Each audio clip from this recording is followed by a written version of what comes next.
Спасатели и граждане вытащили погибшего и раненых из автомобиля. Ереван, 27 января, Спутник.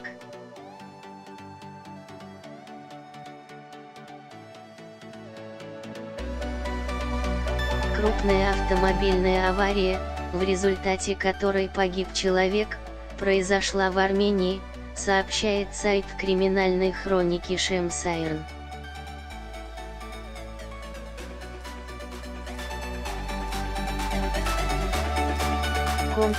Отмечается, что 27 января, в 16 часов 45 минут, на 72 километре дороги Маргарова-Надзор, административная территория Апарана, столкнулись автомобили Kia Sorento и Toyota Ayra EV4.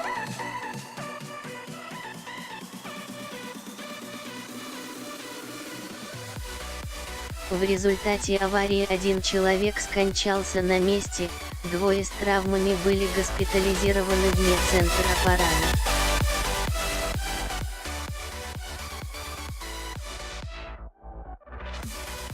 На место происшествия прибыли полицейские, пожарные, спасатели.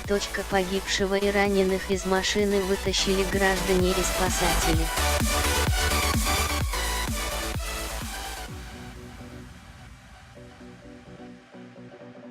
По информации сайта, на место происшествия приехал некий молодой человек.